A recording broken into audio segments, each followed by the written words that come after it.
All right, folks, so today I wanted to do something quick and easy to show you how to do a basic product shoot. It's a real easy setup to do for a wine bottle, liquor bottle. I've even used this for beer cans and beer bottles.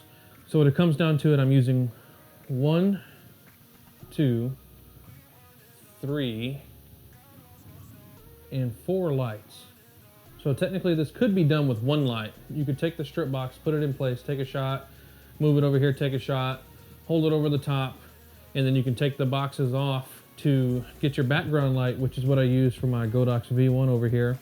And after I got the background light how I want it to go, I took this Snoot here, put it on there, and turned on the modeling light. So now if you look at the floor, you can see how I can aim it with the modeling light.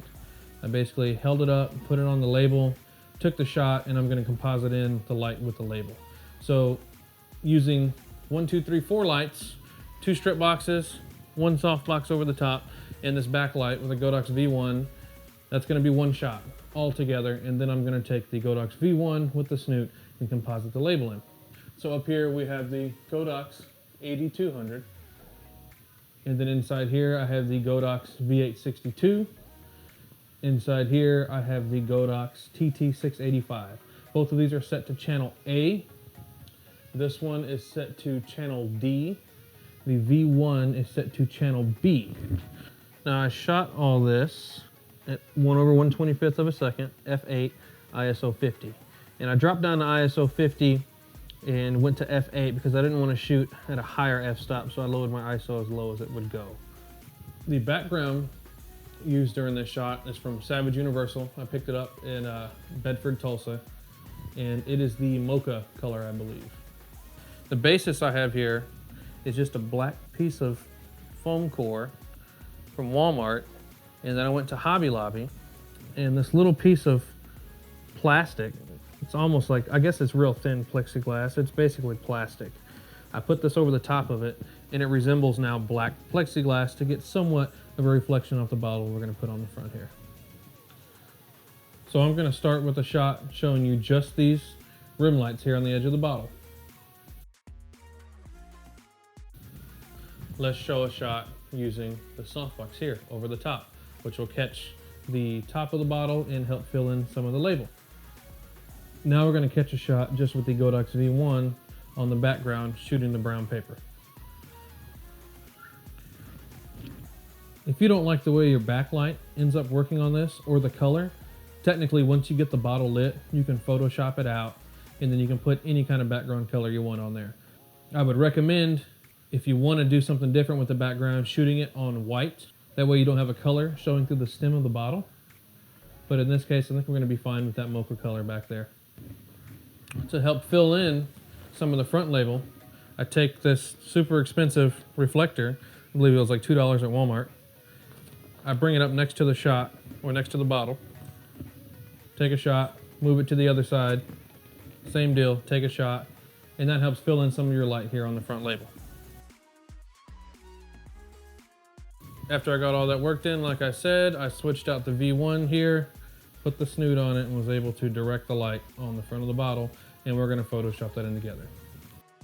So let's go ahead and put it together in Photoshop. It's gonna be a piece of cake. I don't have much stuff to do. The hardest and most annoying thing really of this is just removing dust particles, little smudges, wrinkles, if you gotta take anything sticky off of there, but we're gonna put it together.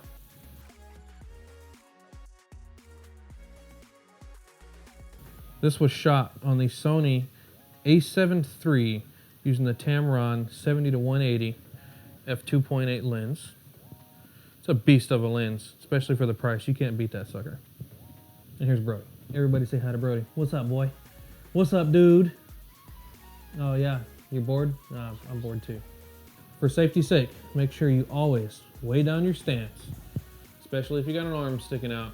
You don't want something to come by and knock it over. I got a little crazy 3-year-old that likes to come knock over my gear. I use these Godox 40 by 90 centimeter strip boxes. I use this newer big soft box. I think it's 24 inches long, not sure how wide. I picked it up off Facebook Marketplace for like 25 bucks. It's a Bowens mount and works wonders. It's also double diffused. So in conclusion, you can do this with just about any camera, any lens, any light, just a little bit of know-how, and a little bit of work ethic, you can get it done. I appreciate you making it this far in the video. If you have any questions about the process or any comments, feel free to leave it down below. Please like, share, and subscribe to the channel. Go ahead and hit that notification bell to see all my new content when it comes at you. I encourage everybody just to keep learning, keep shooting as much as you can. 10 years ago, I never thought I'd be doing anything in the professional photography world. It was just never even a thought at all whatsoever, and I've come so far along the way to get where I am now. So if you're struggling, hang in there. Keep watching all the educational stuff you can. Feel free to reach out to me for anything, and hang in there. Waste my time. Don't say I never told you. Go, get out of my mind. I refuse to be a soldier.